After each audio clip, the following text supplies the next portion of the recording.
Hey dudes, welcome to Splat from the Past, the only 80s themed horror and sci-fi show where things can get totally radical.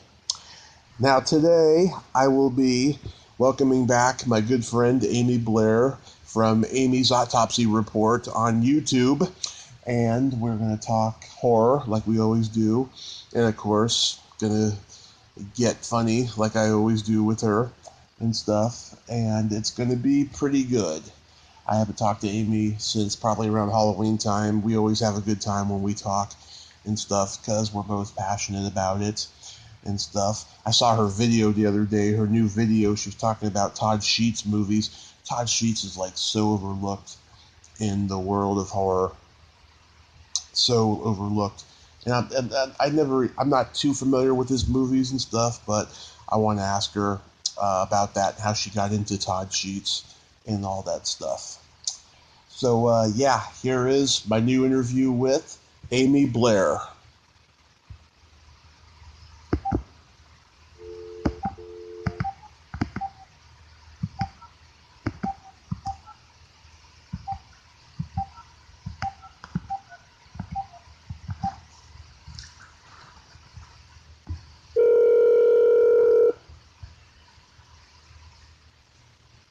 Hey. Hey, what's up, Amy? Not much. How are you doing? I'm doing pretty good. Still coming back from 420. Yeah. How was your con you went to? Oh my God! So it was pretty amazing. That con has gone through the roof in popularity. Oh wow. Yeah, it's Monsterpalooza in Pasadena, and it's just grown in popularity so much. I mean, the last time I had been there was 2 years ago, and it was the beginning because there was all these fire marshals pacing around, looking for fire codes because everyone's there to meet Robert Englund. Right. He was like the biggest star they had that whole weekend to have for everyone to meet. But this year they had Bruce Campbell, Pee Wee Herman, and Jason Patric, and those three. Oh wow. Yeah, those three had pretty big lines. I imagine, because I don't think Jason Patric does many cons. He's starting to do more now, but he hasn't in the past. No, and he was a nice guy, surprisingly. Got to talk to him for a minute. He was a nice guy and stuff. My dad looked at the picture to us, and he was like, "That guy looks like an asshole." And I was like, "Well, he's Jackie. Cool. He's Jackie Gleason's grandson, so of course he's an asshole." That's cool. You had a good time there. Yeah, I'll tell you this though. There's a lot of assholes that are like coming out of the woodwork to go there, though. I mean, there's some. Yeah. But I'm talking both fans and just people there. I mean, I've heard stories, from people who have done the con, and they've told me that the guy who organizes it is not very nice to the guests. They're very nice to the fan. He's nice to the fans, which he should be, but he doesn't take care of the guests. And certain people are a little uncomfortable when I go there and I see them, but it's still a great con, Yeah. It's still a lot of great people. And, oh my God, check this out. There was a lot of people there, I think, recognized me from the podcast, both my face and my name. Oh, yeah? Yeah, and I don't think they necessarily wanted to talk to me, though, because I think a few of them, I'm very insecure. I was really paranoid. They were, like, looking like, hey, is that guy who's, like, an absolute dork or something? He's got his own podcast, So nobody came up to you and it said, "Hey, are you Tommy Throwback Kovac?" No one did, but I think they recognized me and my voice. Well, I guess it's possible. Yeah. And oh my God, there's this podcast I listen to. It's called Monster Party. It's these four guys in their 50s sitting around interviewing a guest, and they're really funny guys, right? But when I tried to go to their table, three of the guys, they were like talking to these fucking girls that were half their age and like not even paying attention to me for like 10 minutes. And then one of the guys who was standing went over and talked to me, and he was interrogating me like I was a crazy person. Oh my gosh. Yeah. That was really weird and awkward. And I even called them out on Facebook about it. I was really upset because I was looking forward to meeting these guys. They've interviewed Lisa Langlois, who's been on this podcast too. And like, I even told the guy, I said, I love that one you guys did with Lisa Langlois. She's a friend of mine and stuff. And then he kept like asking me questions, like personal questions about her to see if I really knew her and shit. I was just thinking to myself, fuck this guy, Right. Yeah. Yeah, that was weird. And so I spent 2 hours and 30 minutes in Pee Wee Herman's line. Oh my gosh. Yeah, it's the I would have too, though. Well, I got two bad knees, one with metal in it, and it was really hard on me, but I stuck it out because the guy's my hero, and I actually had lunch with a mutual friend of me and his, who's been on the podcast the day before, Terry Bolo. If you remember her, she was the bitch in Carrie who had a perm, and she didn't talk. Oh, okay. Yes. Yeah. She was at the Groundlings theater group with him in the 70s, and she was the biker chick in Pee-wee's Big Adventure when he's at the bar. She's the blonde one. Oh, okay. Yeah. And I had lunch with her the day before, and I told him, that I'm friends with Terry too, and I had she gave me these pins that her boss made of the two of them on the set of Pee-wee's Big Adventure, and one from Carrie. And he was like, "Oh, that's so cool. Yeah, I've known Terry over 43 years. She's one of the most loveliest people I've ever known in my life and stuff." And she was very touched by that. Oh, man. I would love to meet Pee-wee. He's a sweet man, very sweet man. There's people out there that he's worked with who don't like him because he makes bad business decisions, but, who doesn't in show business? Right. And that's pretty sad. But, yeah. And then, let's see, I met Chris Sarandon. Cool. Yeah, he was cool. I said to him, Mr. Sarandon, you are one of the greatest American actors. And he said, "Thank you, Tommy. That's very nice of you." Yeah, I didn't expect that from him. He's got a reputation for being an asshole too on movie sets. I guess I've never heard that about him, but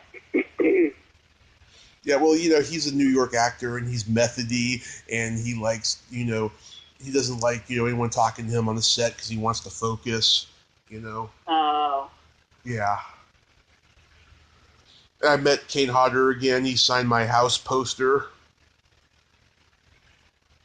Very cool.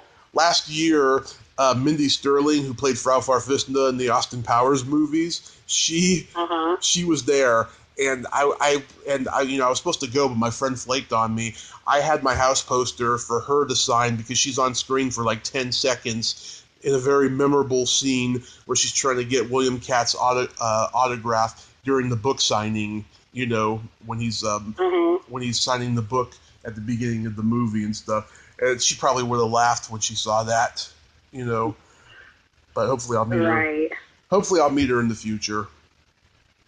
Did you meet Bruce Campbell?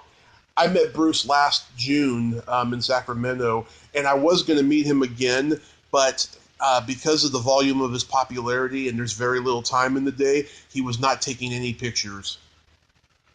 Oh. I wanted a picture because I did not get a photo op. I just got my Evil Dead poster signed by him last year, so hopefully in the future I'll see him at another convention where he's doing photo ops and I can get one from him. Yeah. But I did go to... Have you ever been to Dark Delicacies? Yeah. Yeah. They're changing locations as of next week. And so I got to go for the second time and last time in the old location that they've been at for the last decade.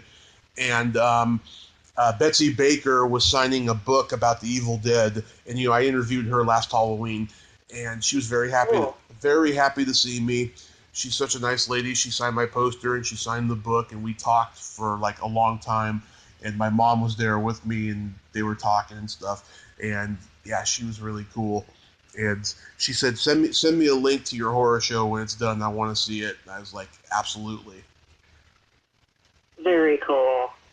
And Yeah, I've always wanted to meet the ladies of the Evil Dead, too, but they've not been at any cons I've been at.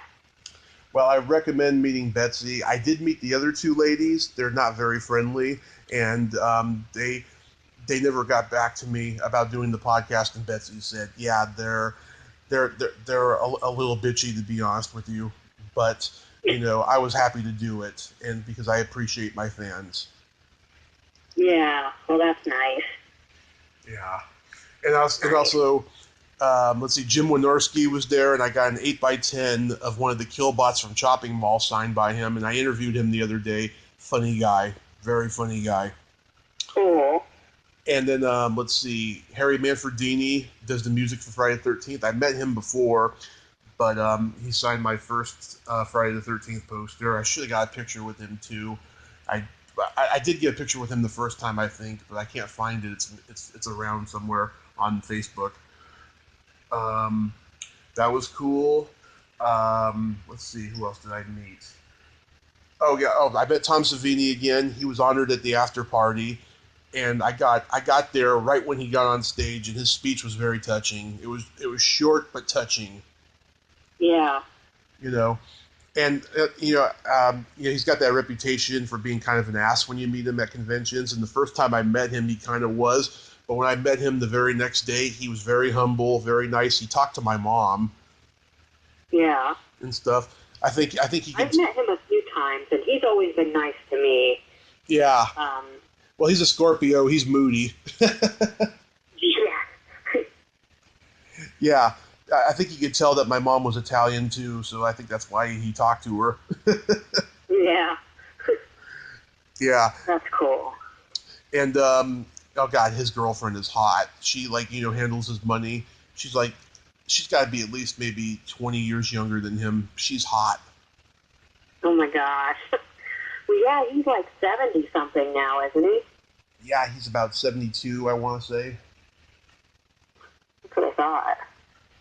Yeah, I got 5 posters signed by him. I think that's maybe another reason why he was so nice, because I was paying him. Right. I got Dawn of the Dead, Day of the Dead, Creepshow 1 and 2, and the first Friday the 13th poster signed. Next year, because he's there every year, I will get my VHS of Martin signed and my Friday the 13th, the final chapter poster signed, and then that completes my Savini collection of the ones I really like. And I'm thinking maybe I'll get an 8x10 of him in From Dusk Till Dawn, too. Yeah. Yeah, that's a good one. Yeah, that's my mom's favorite role of his, and she told him that. She's like, I love that movie. And when my brother met him with me the first time, the rare moment that he was actually nice, my brother said to him, I love that character you played in From Dusk Till Dawn. Is that, do you own the rights to that character? And he looks up and he says, funny you mentioned that. As of last month, I finally own the rights to that character after a 20-year legal battle. Oh my gosh. Yeah. I thought that was pretty cool. That's cool. Yeah, I've met him several times, and he's always been pretty cool with me. I have heard other people say they didn't think he was too friendly, but I've not had that experience with him. Mm-hmm. Yeah, it just depends, because like I said, he's a Scorpio. Oh, and it's funny, I interviewed, what's her name, Pazuzu from The Exorcist, Eileen Dietz. Eileen, yeah. Yeah, she did a panel for this movie she has coming out called The Ascent, which she promoted on here, and I'll tell you, that woman is nuts. I mean, nuts, batshit nuts. And she told me, she's like, come up to me, after the panel, right? So I did, and she was on a power trip. She's like, who? I'm like, Tommy Kovac, and she, I interviewed you on the podcast last week. And she's like, oh yeah, hi, and then walked away, and then she went to the signing table to sign the poster for free and stuff, and then she was acting all, hey Tommy, with my mom there and stuff. She's nuts. Peter Jason was there too because he's in the movie. I interviewed him last year. He was cool. I got a picture with him. I had something I should have brought with me for him to sign. I wish I did. Oh, it was my Dreamscape VHS. I should have had him sign that, but next time. Yeah. But yeah, it was a good trip overall. Have you been to any cons lately? No, but I'm heading to Texas Frightmare Weekend next weekend. I just interviewed Brooke Bundy before I talked to you. I had her back on to promote it. Oh, cool. Yeah, I'm looking forward to it. There's a ton of really good people. I don't think I can afford to meet them all, but yeah, I can't wait. Yeah, Amy. I went next Friday. Amy, I looked at that website and I got a huge heart on. Because Bruce Campbell's going to be there. I'm definitely going to meet him. My good friend Kathleen Kinmont is going to be there. Tim Curry, Meatloaf, and the cast of The Prey. I interviewed Lori Lethan 2 years ago. I tried to get her back on, and she never responded to me. I wanted her to come back on to promote the Prey panel that's going to be there. And I interviewed Lurch from the Addams Family, who played the killer in that, and he denied he even did the movie when I talked to him. Yeah, I want to meet him too because he was on Twin Peaks. Yeah, he's a very nice. That was like one of my favorite shows. Oh yeah, I met Laura Palmer last October, and oh my God, I think I could have got with her. That's funny. She was very nice, and I told her, I said, "What's your secret to not aging? Because you still look good." And she's like, "Oh, that's so nice of you, but I think I've aged." And I'm like, "No, you haven't," And she gave me a kiss on the cheek. Man, I love that show, Twin Peaks. Yeah, and also Ray Wise was there, and yeah, he's one of my favorite actors, Ray Wise. I didn't get a chance to meet him, but I will next time I see him because I love I love Swamp Thing, the original. Yeah, he's been in so many great movies and plus Twin Peaks. I love the Return of Swamp Thing even more, but I liked him in the original too. And also Sherilyn Fenn was supposed to be there. She canceled, but she's going to be there at Sinister Creature Con again in June. So I'll meet her in June. Hopefully she doesn't cancel again. Yeah. That's going to be a lot of fun. Oh my God, it's going to be Sherilyn Fenn, a couple people I've interviewed and met before, like Linnea Quigley, and Tuesday night. Joe Bob Briggs is going to be there. I did an email interview with him last summer. I just hope he remembers me. And Sam Jones, who played Flash Gordon. Cool. Yeah, Joe Bob Briggs is going to be there too next week. Yeah, that's right. He is going to be there. I forgot.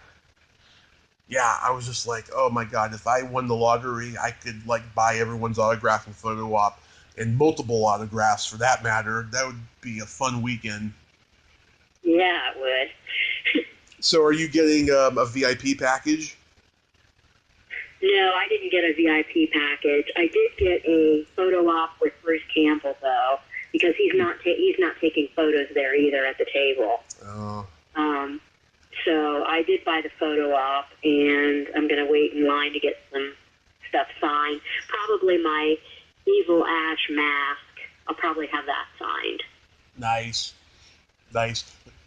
Are you going to the after party? I don't know. I thought about it. I'm not sure. I know last year the after party really wasn't that great. We'll see. They do a party on Friday night usually, and I think it's Evil Dead themed this time. But since I didn't get a VIP package, you got to pay $15. Yeah. You want to go? Yeah. So I'm not sure if I'll go to that or not, but... Yeah, I made the decision after this last time, I'm never going back to the Monsterpalooza after party. I gave it 3 chances, and first one was the lamest because that was at the Burbank location, which that location sucks anyways. Pasadena 2 years ago was great, but then this one that we just went to was super fucking lame. I was just like, yeah, you know what? The next time I'm in Pasadena, or when I'm living out there for that matter, and I go to Monsterpalooza, I'm not going to the after party. If I want to go have fun at night, I'll just go to the Comedy Store. Right. But I'm not going to go to the after party. It was lame. And I remember I saw Kane Hodder walking around, and I don't know, he was looking really disheveled. I don't know, maybe he had a lot to drink or something. Yeah, maybe. Yeah, and then my arch nemesis Caroline Williams from Texas Chainsaw Massacre 2 came in. We made eye contact. I gave her this snarl and shit, and she just walked past me and stuff. She's like the rudest celebrity I've ever met at a convention. Oh, yeah, you said that, and I had a completely different experience with her. Yeah. Oh, I had a really bad experience with her back in November, right? I tried to get her on the podcast because I heard her on another podcast, and she made me laugh out loud. She was really inappropriate and un-PC, and I was going to give her a second chance, right? And she said that she would do it. And so she gave me the runaround for 3 weeks, and then she told me that she didn't want to do it because I don't have a following, and her manager said that that's not good for her business and shit, right? And, I kind of gave her a call out, in private, and she blocked me. And then last week, her manager started following me. Isn't that fucking weird? It is. Yeah, and her manager has a podcast where him and his boyfriend, because he's gay, they have a podcast where they do Skype interviews with his clients or just, celebrities in general and stuff.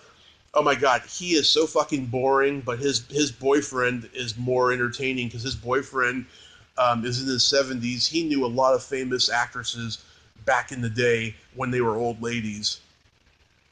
Wow. Yeah, he knew Betty Grable, he knew Rita Hayworth, he knew Betty Davis. I mean, just so many old-time actresses, and he's got great stories.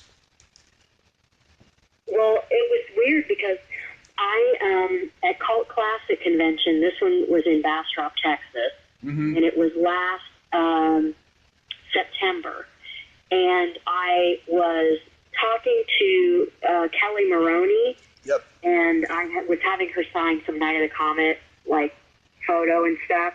And we were talking, and Caroline Williams, because it's a really,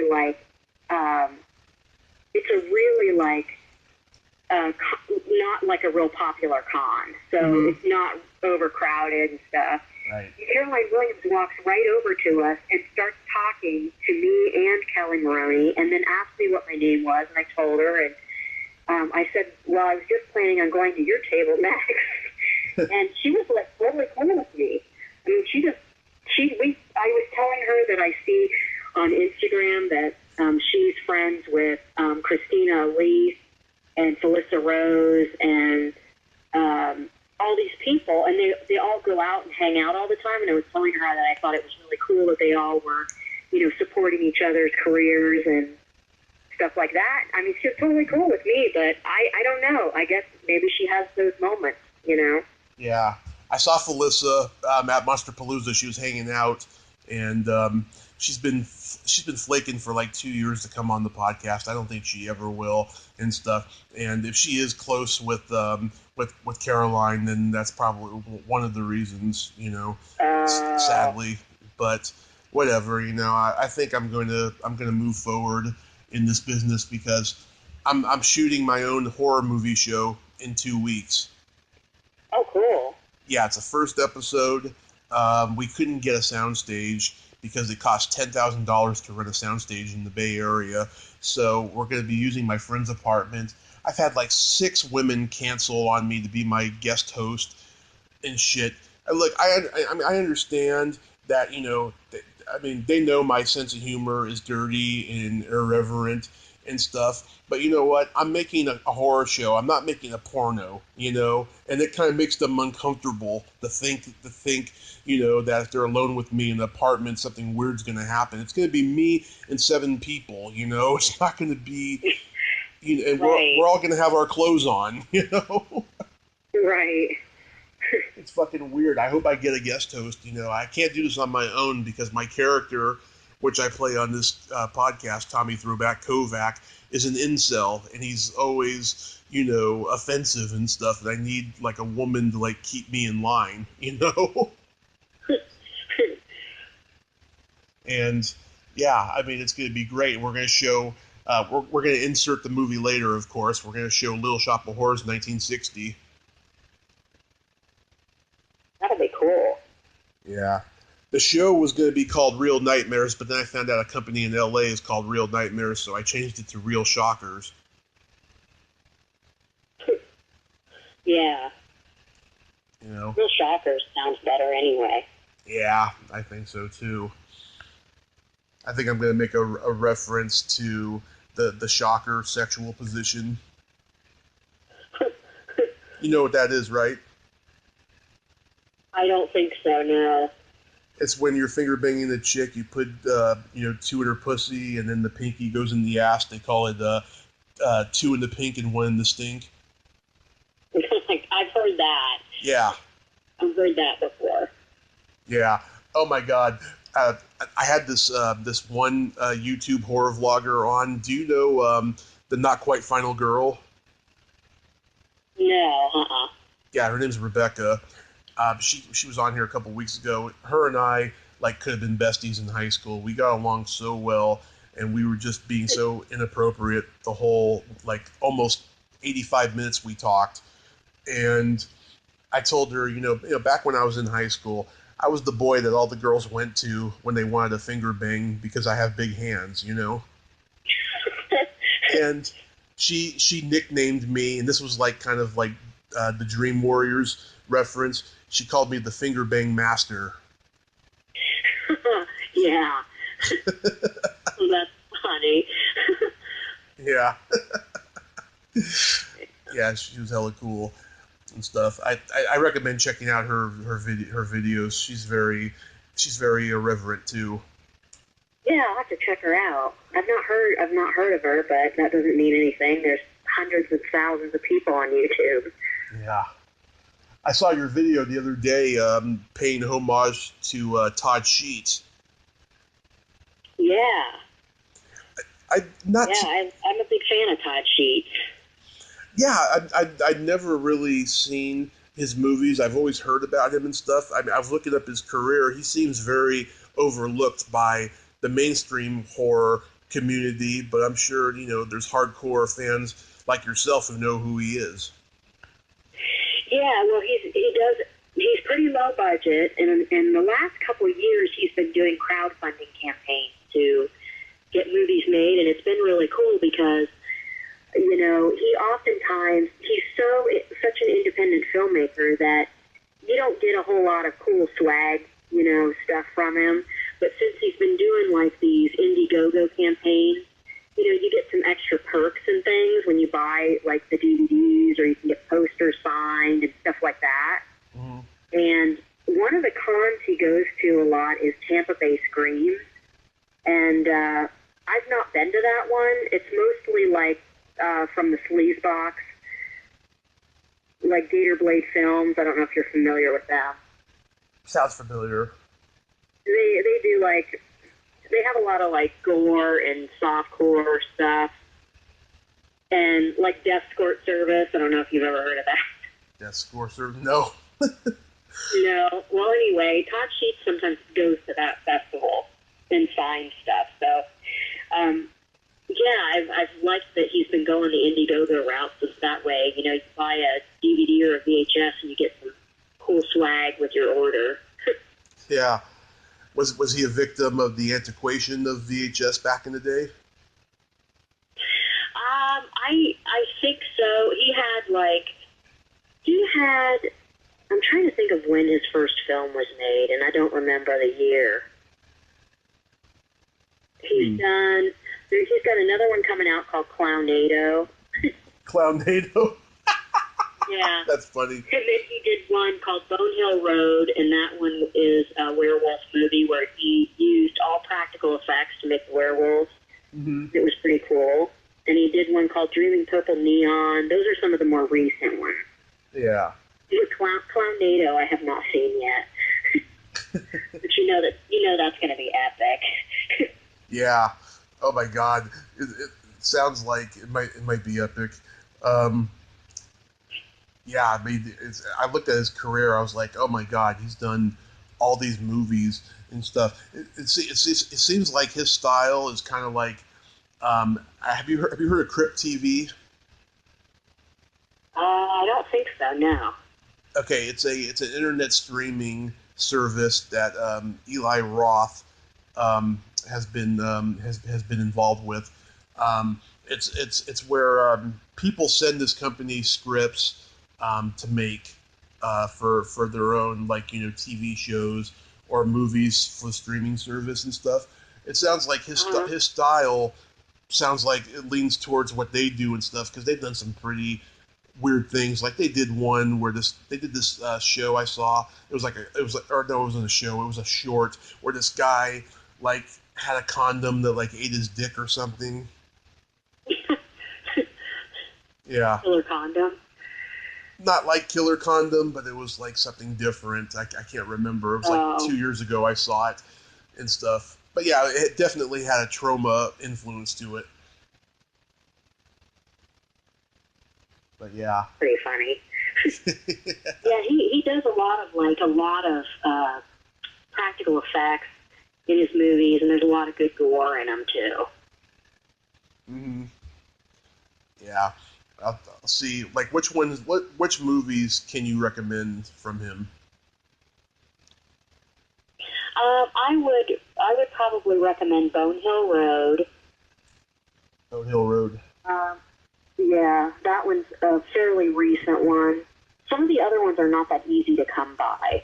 I think one of his first ones was called Goblin, and it's kind of not the greatest. Dreaming Purple Neon's pretty good. These are all pretty low budget, too, so if you're not a fan of low budget stuff, I'm not sure you'd get much enjoyment out of them, but the effects are always good. I am the exploitation master as much as I am the finger bang master. Well, then you'd probably like his movie. Zombie Bloodbath, a trilogy would be good. I love exploitation movies. In fact, I collect posters of horror and sci-fi movies. I need more real exploitation movies of the action genre and stuff. I love them. Yeah. Yeah, I don't care. Yeah, I would probably recommend Bone Hill Road. It's a good werewolf movie. It's fun. Mm-hmm. Good effects, good werewolves. Because the way I see things, making a movie is a gift. And if you have little money, lots of money, no money, you should be able to, make the movie and make it happen and then, see what happens with it. It's a gift, it's a gift that not a lot of people can do. And I get really frustrated when I interview somebody in the industry who's really bitter because, you're lucky you get to make films anyways because it's a gift. Right. Yeah. And Todd Sheets puts a lot of heart in his movies, too. You can tell he cares about the movies, and he has some really good cinematography, and the lighting's always really well done. Sometimes the acting's not the greatest, but, you're working with what you have. But the effects are always good, the cinematography's always good, and the lighting's always good. And the writing's usually pretty good, too. Mm-hmm. So, if some little things, suffer here and there, I'm able to overlook those. Yeah, I interviewed Wesley Yore from the original Land of the Lost, yesterday, and we're talking about Sid and Marty Krofft's TV shows. If you look at a lot of their shows from the 70s, they don't look like your standard network fare in terms of the way they were shot. They look like they were shot on cable access with no money, And Right. that's what makes them geniuses. Right. Right. Especially when they did that short-lived superhero series, Electra Woman and Dyna Girl. Oh, I don't know that one. Yeah, if you go to a Comic-Con somewhere, you'll find merchandise of that, or I don't know if you'll see any of the cast members sign autographs. Maybe I haven't seen any of them booked, but yeah, it was a short-lived, female superhero series. Susan Lanier, who's in The Hills Have Eyes, she's been on this podcast. She was on that show a couple times as a guest star before it got canceled. It is just this weird, kooky women's superhero show that looks like it was a cable access show, you know? That's funny. Yeah, very cheesy, late 70s. Oh, and I got a really good announcement. I gave up sex for Lent. Oh, yeah? Yeah. My friend bet me that I couldn't do it, and I did. It was torture, especially when I was in L.A. I'm surrounded by all these hot, free-spirited women. Right. Yeah. Now, you don't live in L.A., do you? I live in Reading, but I'm going to move down there later this year. Oh, okay. I want to, though. Yeah. I got a friend out there I can stay with and stuff. And, I got offered a role in a movie while I was out there. Awesome. Yeah. A mob movie. So that's good, yeah. But, yeah, so April 18th was the last day of Lent, and right at midnight, I masturbated, and it was a sweet victory. Well, good. I'm glad you made it. Yeah. On Tuesday. Right at midnight. Yeah, right at midnight. On Tuesday, I'm going to be interviewing porn legend Christy Canyon. Yeah. Yeah, I'm excited. I've been trying for a while to get her or any porn star on, and now finally I got her coming on. And she's very nice. She's very accessible to her fans if they're not too creepy, you know? Right. And she's hella cool. At Texas Frightmare, Jenna Jameson's going to be there. Yeah, that's her debut. Yeah. Yeah, and Tracy Lords also. Oh, I didn't know Tracy Lords was going to be there. I didn't see her on there. Yeah. I want to meet Tracy Lords. That'd be yeah, cool. I thought about meeting her and getting my hairspray movie signed. I also want to get Nina Hartley on too. She's my favorite. I actually met her about 15 years ago. I was probably the only customer she had all day at this meet and greet who wasn't creepy. She gave me a hand job. Well, I'm guessing she appreciated you not being creepy. Mm-hmm. And she was very thorough. I mean, that girl, she can yank. She's got tiny hands. Very tiny hands. I got this game that I like to play with guests, where I ask 4 questions, and after you answer every one of them, or each one individually, then you ask me the same question, and then I answer it. Okay. 4 silly questions. Amy, are you ticklish? Yes. Are you? I'm very ticklish. Is your belly button... I am too. Is your belly button an innie or an outie? Innie. What about yours? I have a very deep innie, but I jokingly tell people I have an outie and that I can butt fuck somebody with it.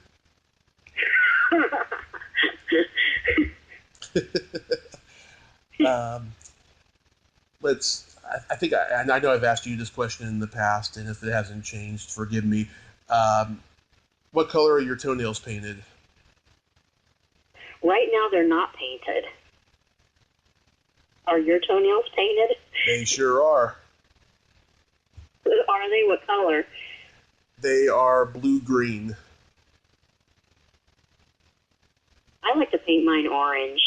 Oh, I love orange, too. I was actually looking for that, and I couldn't find it at the place I was at. I went to the Dollar Tree and got a cheap one just because I wanted my toes to look pretty when I went to L.A. And Betsy Baker, she saw them, and she was like, oh, my God, those are pretty toenails, and I can't believe I'm saying that to a man. Right. And my favorite question is there any stinky smell that makes you gag?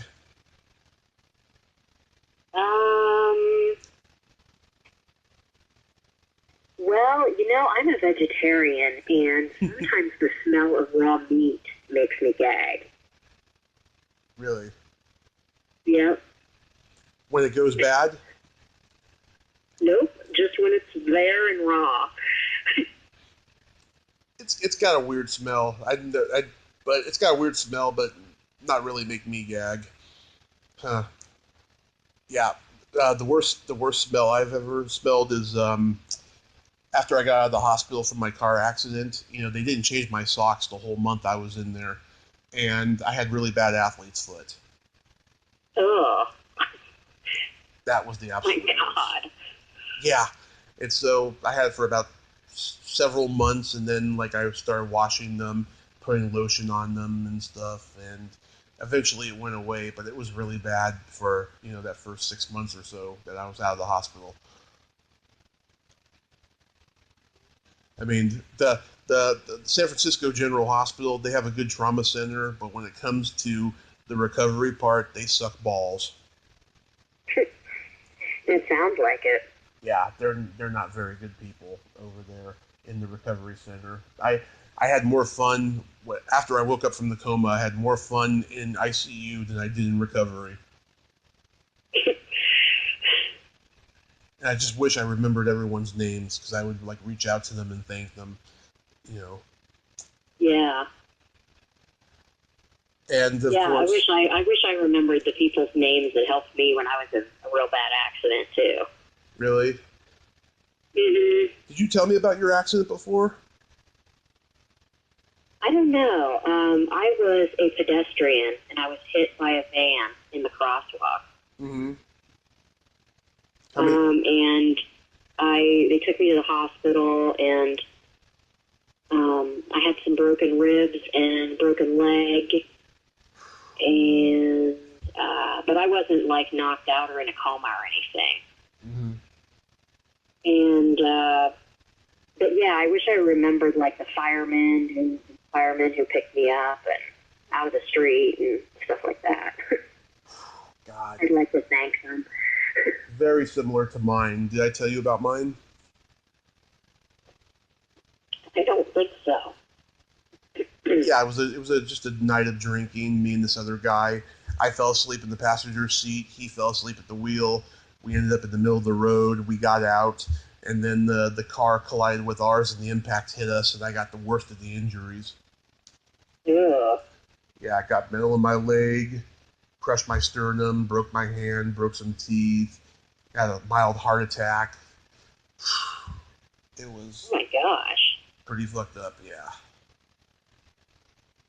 They had to put me on, blood thinners and blood transfusions and stuff. I mean, I was pretty close to death. I was wow. Almost knocking on death's door. Yeah, I bet. Yeah, I mean, God, I can't believe I made it and stuff. But, I think that death, or getting close to death, having a near-death experience, it makes you a lot more risk-taking than it did before the accident. Yeah, I would agree with you on that. Mm-hmm. It does. It also makes you, a lot more aware of how you spend your time. Oh, yeah.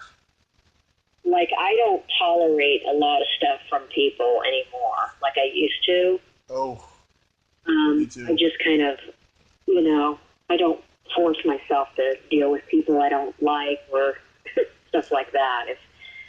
I just don't want to waste time because you don't have much time. Yeah. Oh my God. I fucking, I got bullied by a lot of stand-up comedians in the Bay Area who bullied me before the accident, and they couldn't handle it when I was actually pursuing it more and being more, more active and working hard at it. And when the Me Too movement happened, they started spreading all these rumors about me that weren't true, and stuff. And it got to the point where I was just like, hey, you better knock that shit off or I'm calling the cops. Yeah. I can't take that shit no more. I have no filter to put up with that shit no more, Right, right. I hate bullies. I do too. I just hate bullies. I do too. Whether it's somebody, next door, whether it's your boss, just anything. I can't stand it, and I call them out. I mean, there's one thing. Well, hopefully they... Go ahead. I was just going to say, hopefully they've left you alone.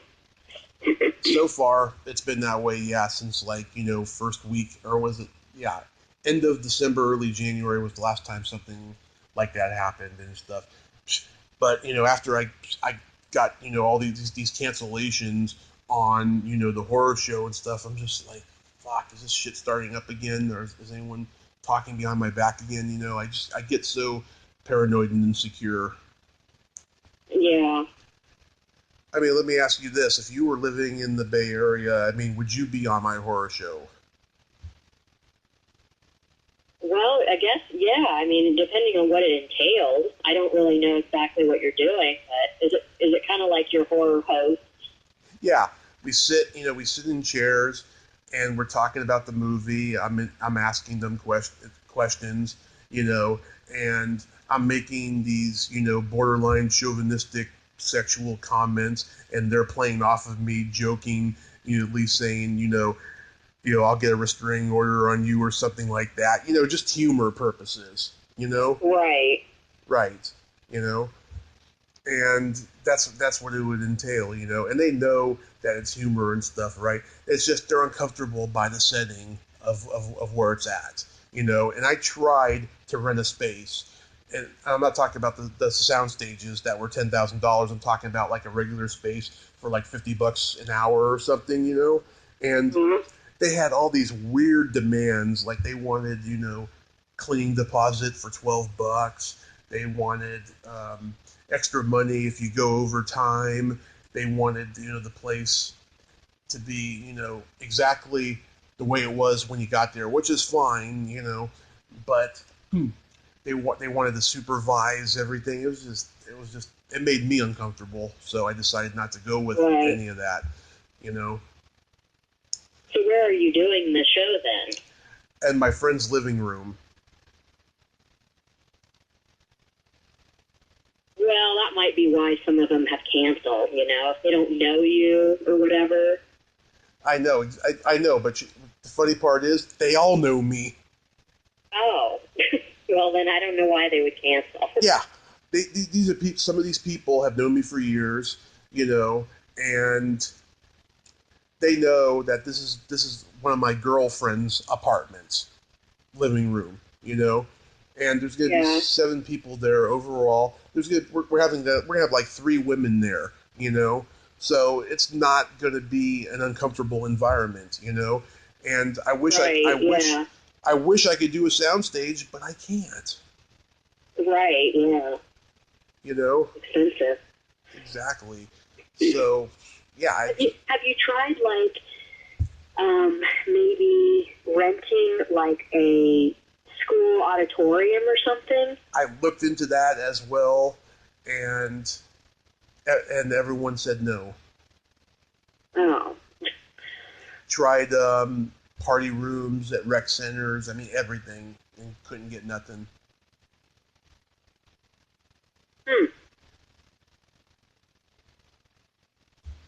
Yeah, I had this one comedian friend who expressed interest, and she said that she could do it. I just hope she's true to her word if she can, But Yeah.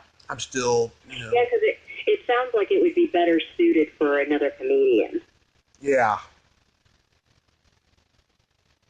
It could be, yeah. And I feel, though, because I don't have a huge following, I feel like I'm looked down upon by the horror community. And I know that when something becomes popular, everyone jumps on the bandwagon because it's considered not cool to not be a part of it. You know what I mean? Like there's people in the horror community who are big horror stars. They like me, they like my humor, right? But they don't want to be a part of something that I'm doing because I think they feel it's because they're not making money or anything. But if I was popular, I think they would jump on the bandwagon and do it. It's a business decision. Right. Like, the Batman series from the 60s, right? Everybody wanted to have a cameo on that when they were climbing up the building walls, and then a celebrity comes out of the window. They all wanted to do that. They all jumped on the bandwagon to do that. That's why it became a running gag after a while. If someone had went to them a year before and asked them, "Hey, we're starting this TV show version of Batman, and we want to have celebrity cameos on it. Want to do it?" I bet they would have all said no. Right. Yeah, they probably would have. Yeah. But we got a good camera. I'm going to be writing a script out and have it out by next week, and it's going to be really, really good. And I think that it's going to change how horror shows are done. Yeah, I'll definitely check it out when you're done with it. Mm-hmm. You're not on social media much, are you? I'm only on Instagram. Yeah.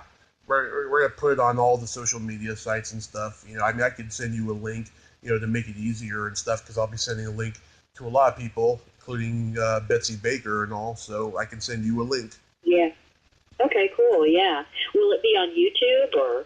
I don't want to put it on YouTube. I wish I could, because I know a horror host whose channel got deleted because of pirating and copyright laws, and they were all public domain horror films. They got this weird thing now. It's weird. Oh.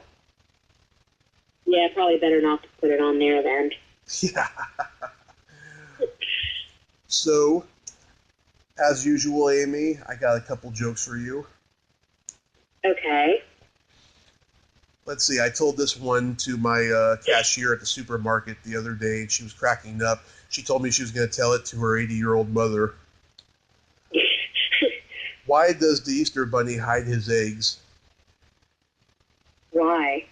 So no one will know how tiny his dick is. That's a good one. Thank you. And now this one's a little gross. And a woman told me this one. How do you make your wife scream twice? How? You fuck her up the ass and wipe your dick on the curtain. Yeah, that's a good one. Thank you very much. Well, Amy, I'm glad we did this again. I love talking to you. You're so awesome. Well, thanks. I appreciate you reaching out again, and sorry it was harder to schedule this time. It's always, it seems like whenever you ask me, it's like the busiest months of the year for me. So I'm glad we were able to make it work out. Yeah, when I go to LA, I'm probably going to put this on hiatus for a while until I know where I'm going to settle and stuff. But, I will reach out to you again, because from one horror fan to another, you're a friend for life. Oh, well, thank you. I appreciate that. My pleasure. And thanks for giving me a call again. Absolutely. You have yourself a great, was it nighttime now over there? It's getting to be night over here. Okay, you have yourself a good night over there. All right. I hope you have a good evening yourself.